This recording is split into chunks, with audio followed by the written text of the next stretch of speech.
now Shadeur Stevenson hasn't been drafted in the first 3 rounds. And I guess the NFL called themselves sticking it to the Sanders family. Now, I did a video yesterday where I talked about so many of these NFL quarterbacks that's coming to the league that was coached by their fathers. We're talking about the Sims the Luck family, Alex Smith. So many of these families that's coming to that's coming to the league. The Greasy family, the Manning family with Archie, right? Eli and Peyton, right? All these guys, and they were lauded, celebrated. But for some reason, everybody hates, the NFL hates Deion Sanders, and we know why. He's headed by a strong black father.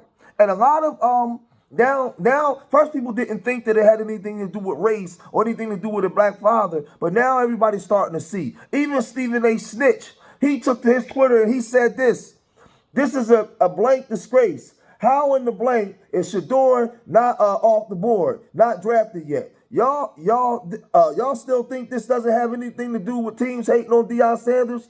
This kid is a first rounder in a different way. This is Kaepernick all over again, being kept out. A damn disgrace. I don't care what anyone says, but he was one of the guys hating on Kaepernick. But now he has a change of thought process. But there's a lot of former NFL players and broadcasters that also took umbrage with this, and they took to social media to voice their opinions, and they said this. Sheduer represents everything that I dislike about the NFL draft, and it's only one thing, and it's narratives, and it's narratives built up that are lazy and quite frankly trash. When you come out as an anonymous source about some meeting that you had and you don't think that some kid measured up to what you wanted him to be when he walked in your room, I think that that's trash. Shadeur Sanders is going to be a good quarterback in the National Football League, and I think that he's going to go and make some head coach and some fan base very happy because he's already done that in his career and what I think is a very difficult spotlight for his dad at the University of Colorado in a program that was nothing before he got there for 2 decades. Guess this a long time ago.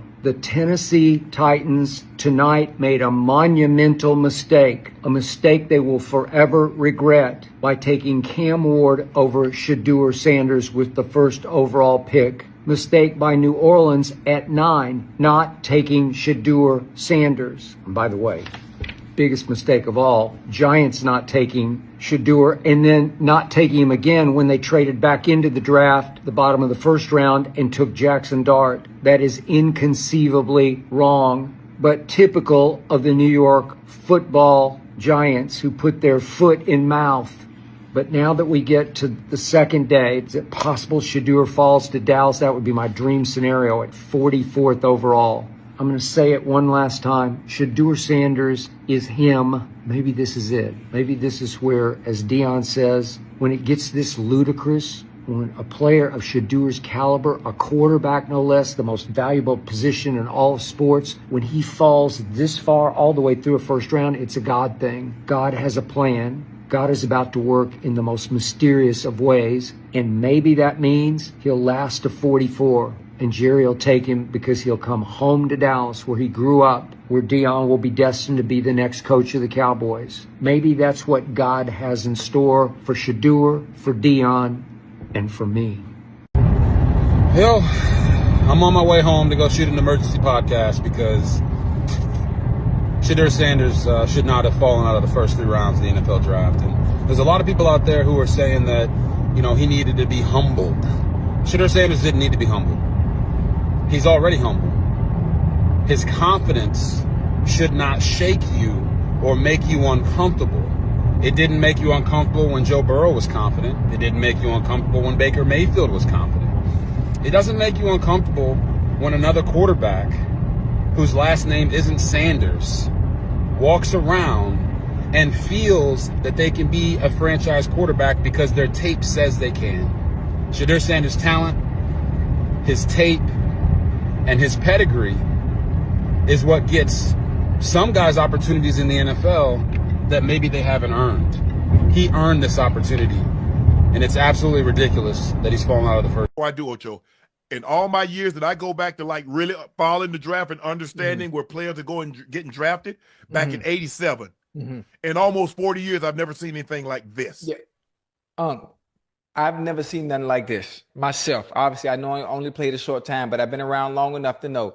Obviously, the 11, 12 years I did play, and all the time I've been retired and enjoying the game and watching it from afar and understanding how good players are, regardless of what scouts may say. The eye in the sky doesn't lie. I watched Sheduer play from high school to college at Jackson State to what he was able to do at Colorado. I want everybody to understand that you're never bigger than the program. It's not like it's out of the realm of possibility. This has been a collective effort. Media, GMs, owners, for the simple fact they allowed. So is it because his last name Sanders? That's what you're saying? There's no other reason. There's no other reason. I mean, Just turn the film on. I want my quarterback confident, because if he doesn't have that, he can't play. I don't care what his skill set is. You got to have confidence. You just have to believe. Look, in pro sports, you have to believe you're the baddest mofo out here, and I'm here for a reason. You're only worth what people are willing to give you or spend on you. Every time. No matter what we think about Shadeur Sanders' tape, no matter what Shadeur Sanders thinks about his tape or what he's put on film to this point, they let him know tonight. 32 teams, right? The Giants twice, the Atlanta Falcons twice, let you know we don't need you. And that's okay. That's their right. Like, that's their job. They are staking their job on the names that they call tonight, right? On the person whose phone they hit up and say, hey, man, are you ready to be? Nobody felt that way about Shadeur Sanders, and he has to own that. That doesn't mean he's not a good football player. That doesn't mean he's not talented. That doesn't mean he doesn't have the potential to be great. But what it meant was these 32 teams don't think you were better than the opportunities that they had to pick other people. And you got to wear that.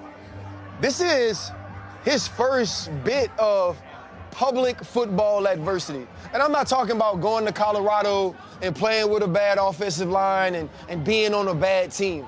Because even through that, he was shining, right? Even through that, he was making plays. You got superstars that are there to see you week after week after week. But that's always been attached to your father, too. And I'm not saying he's only gotten things because of that, but you mentioned Deion's guidance. It hasn't been, I'm your father, I'm going to guide you from afar. Right. It's been lockstep every step of the way. This was the first situation Deion Sanders couldn't control. Yeah. ... What you gonna do now? Yes. How you gonna show up? You supposed to have a chip on your shoulder, but do you show up ready to work? Do you show up with the humility that you gotta show up with now because you're not a first-round pick? Do you say, I'm going to prove myself right that I should have been, that I'm as good as Cam Ward or better, that I'm as good as Jackson Dart or better? And what's your attitude while doing it? Everything about Shadeur Sanders pre-draft has been about his personality, been about entitlement, been about being arrogant or not showing humility. Tonight, tomorrow, going forward, that's the time to show humility. So Shadeur is basically keeping his head up. We've seen videos of him looking sad. He's not doing anything to mess us up. People don't like the brashness and the boldness, the same way his father was. But his father was a world-class talent. It's funny how the NFL made millions of dollars off of Deion Sanders, even college. But for some reason, they got a problem with Deion and his sons now. So Shadeur said, thank you, God, for everything. What's for him is going to be for him. When it's his turn, when his number's called, he'll be there. And he's going to make 31, 32 teams show why you overlooked them. So, man, listen, we know that they're sticking it to his father. But like I said, there's so many other W fathers who also have sons in the league, and they're not up under this type of scrutiny because they want to sell a poverty story when it comes to us. You have to have the mom out in front crying, oh, I came from the projects, I don't know how I was going to feed my children at night. They want all those kind of stories. Well, this ain't that story. This is a story of success, a story of a strong father out in front with his sons. And the same way they didn't like LeVar Ball, they don't like Deion Sanders, right? Because they can't control the narrative. That's what they want to do. They want to be able to control the narrative. That's the same way they got Kobe away from his father. When there's a black father involved, there's a problem. But I'm going to cut this video short here, man. If you made it this far in the video, hit that like button. Subscribe to Street Media TV. Let me know what you guys think, man. And remember, I love y'all. Till the next time. Peace.